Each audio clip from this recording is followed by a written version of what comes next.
اعوذ باللہ من الشیطان الرجیم بسم اللہ الرحمن الرحیم۔ جہلمی صاحب سے سوال کیا گیا، کیا اگر کوئی شرک کرتا ہے تو کیا اس کو بھی مسلمان لکھا جائے؟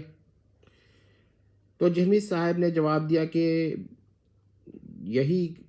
کہہ رہے ہیں، یہی کریں، یعنی کہ اگر کوئی شرک کرتا ہے تو باقی علماء اس کو شرک جانتے ہوئے بھی مسلمان لکھ کر دیں۔ اب لیکن ایک دوسرے چینل پہ جہمی صاحب سے سوال کیا گیا کہ صوفیہ کی جانب جو اپنا کلمہ پڑھانے کے واقعات منسوب ہیں اس کی کوئی تعویل کرنے پر تو جہمی صاحب کا بڑا سخت موقف ہے، وہ تکفیر کرنا شروع کر دیتے ہیں۔ لیکن مسئلہ شرک پر وہ کافی نرم ہے، تو اس کے جواب میں جہمی صاحب نے کہا اس کا جواب میرے پاس نہیں ہے، یعنی اتنے اہم مسئلے کا جواب جہمی صاحب کے پاس نہیں ہے، اور اگر ہے تو کیمرے میں نہیں دیا جا سکتا۔ اگرچہ جہلمی صاحب نے یہاں بھی اسحاق جھالوی کی تکفیر نہیں کی، بلکہ جہلمی صاحب نے توحید و شرک پر فوراً آ گئے۔ ان کو تو کہنا چاہیے تھا، سوال کرنے والے نے بھی نہیں کیا کہ بھائی جس مسئلے پر آپ علماء کو کافر کہہ رہے ہیں کہ انہوں نے ان صوفیہ وغیرہ کا دفاع کیا ہے جن کی جانب ایسے واقعات منسوب ہیں جو اپنا کلمہ پڑھاتے ہیں، تو اسحاق جھالوی نے بھی دفاع کیا ہے، تعویل کی ہے، تو ان کی بھی تکفیر کریں۔ ظاہر یہ علماء بھی دفاع کر رہے ہیں، تعویل کر رہے ہیں، تو ان کی آپ تکفیر کر رہے ہیں، اسحاق جھالوی کو بچا رہے ہیں جن کے بارے میں آپ کا اپنا خود کا بیان ہے کہ انہوں نے تعویل کی۔ اب اس کا کیا مطلب ہے؟ اس کا مطلب یہ ہے کہ آپ نے اسحاق جھالوی کے لیے کوئی راہ نکالنے کی کوشش کی تھی، مگر ابھی تک کسی نے سوال نہیں کیا، ورنہ یہی جواب ہوگا کہ میں اس کا جواب کیمرے میں نہیں دے سکتا، اور یا پھر میرے پاس کا جواب نہیں ہے، کیونکہ جہلمی صاحب اسی طرح کی باتیں کرتے ہیں۔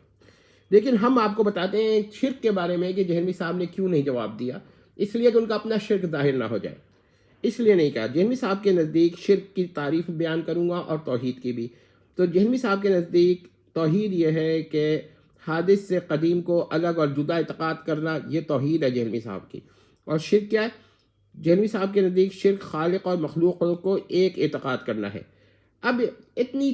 تنگ تعریف کی ہے جہلمی صاحب نے کہ اس کی بنیاد پر تو وہ کسی کو مشرک کہہ ہی نہیں سکتے، الا یہ کہ کوئی کہہ دے خالق مخلوق ہے، مخلوق خالق ہے، اس کے علاوہ وہ کسی کو بھی کافر نہیں کہہ سکتے، یہ ان کی تعریف ہے۔ اس کا واضح مطلب ہے کہ شرک کی تعریف جہلمی صاحب کے نزدیک بہت تنگ ہے، اور جہلمی صاحب نے اسے بہت تنگ کر دیا ہے۔ یہی وجہ ہے کہ وہ مخلوق خداؤں اور منی خداؤں کے قائل کو کافر و مشرک نہیں مانتے۔ ہاں یہ سوال ضرور ہے کہ ان سے اگر پوچھا جائے کہ اچھا بھائی مخلوق خداؤں اور منی خداؤں کا اعتقاد جو ہے قیامت کے بعد جو ہے وہ تو آپ کے نزدیک کفر و شرک نہیں ہے، کیونکہ آپ کے نزدیک شرک کی تعریف پہ نہیں اترتا،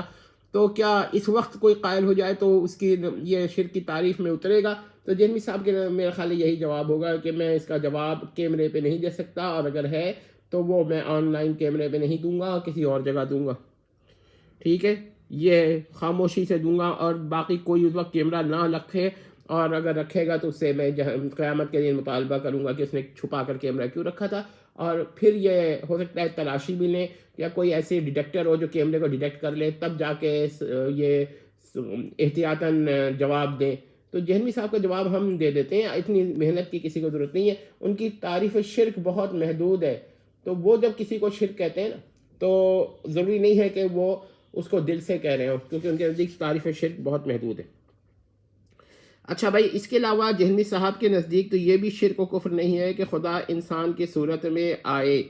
ایک دفعہ آئے، 2 دفعہ آئے، 10 دفعہ آئے، 7 دفعہ آئے، جتنی دفعہ بھی آئے، یہ جہلمی صاحب کے نزدیک کفر و شرک نہیں ہے، کیونکہ ان کی تعریف شرک یہ ہے کہ خالق اور مخلوق کو ایک کر دینا، اور جو یہ کہتا ہے خدا انسان کی صورت میں آتا ہے وہ کسی مخلوق کو خالق سے ایک نہیں کرتا۔ یہ الگ بات ہے کہ کوئی کسی مخلوق اور خالق کو ایک سمجھ رہا ہو، مگر جہلمی صاحب جو ہیں وہ اس کو، کیونکہ وہ تو خالق اور مخلوق کو ایک نہیں سمجھ رہا، بلکہ کہہ رہا ہے خالق انسان کی صورت میں آیا ہے، اور وہ صورت کو بھی غیر مخلوق کہے گا،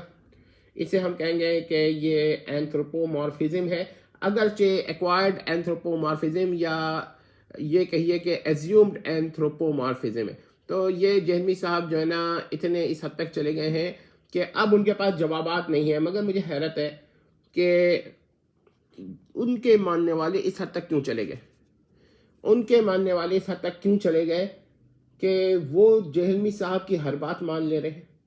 دنیا جہان کے صوفیہ کے مذاق اڑا رہے ہیں، ان کے جانی منسوب کرامات کا مذاق اڑا رہے ہیں، وہ ٹھیک ہے، غلط ہے، یہ ایک الگ بحث ہے۔ میں صرف یہ کہہ رہا ہوں کہ جہمی صاحب ان کو مشرک نہیں مان رہے، پھر مذاق کیوں اڑا رہے ہیں؟ دوسری بات یہ ہے کہ جب ان کو مسلمان لکھ کر وہ کہہ رہے ہیں کہ بھائی وہ مسلمان ہیں، تو آپ مجھے بتائیں کہ آپ کی تعریف پر تو وہ لوگ بھی مسلمان بن جاتے ہیں جو یہ کہتے ہیں خدا انسان کی صورت میں آتا رہتا ہے، یا آتا ہے، یا کم سے کم ایک دفعہ آیا، وہ بھی شرک نہیں کر رہے آپ کی تعریف میں، کیونکہ وہ کسی مخلوق کو تو خالق کا عین قرار نہیں دے رہے، بلکہ وہ یہ کہہ رہے ہیں کہ خالق کی ایک صورت ہے جو اس نے اس کی ہے، اور وہ جو صورت ہے آپ کے نزدیک وہ غیر مخلوق ہی ہوگی نا، یا وہ مخلوق ہوگی، کہ بہرحال اگر مخلوق بھی ہو تو جوہر الوہیہ اور جوہر انسانیہ کا فرق کوئی قائم کر لے تو پھر یہ فرق نہیں رہے، پھر بھی شرک نہیں آپ قرار دے سکتے۔ ہم نے یہی بات کئی دفعہ اور بھی بیان کی ہے کہ جہمی صاحب کس حد تک چلیں گے۔ اصل میں بات یہ ہے کہ سب سے بڑے مشرک جہمی صاحب ہیں، یہ بات نوٹ کر لیں۔ ہاں، یہ سوال اگر جہمی صاحب سے کیا جائے کہ آپ جو ہیں اس طرح کی باتیں جب کرتے ہیں تو اپنے اندر کے عیوب کیوں نہیں دیکھتے، تو پتہ ہے اس کا کیا جواب ہوگا؟ اس کا جواب جہلمی صاحب کے پاس ایک ہی ہوگا، میں اس کا جواب نہیں دے سکتا، یا اگر دوں گا تو آن لائن کیمرے میں نہیں دوں گا، چھپ کر دوں گا، بغیر کیمرے کے دوں گا، جو کیمرہ رکھے گا اس کی پہلے تلاشی لوں گا اگر مجھے شبہ ہوا کیمرے کا، اور پھر جب تمام شکوک و شبہات سے میں کو دیکھ لوں گا، جانچ پڑتال کر لوں گا، پھر دوں گا۔ تو پھر یہ بات ہے نا، تو جہلمی صاحب اس سے آپ کو کیا پتہ چلا کہ یہ خود مشرک ہے۔ والسلام تمت۔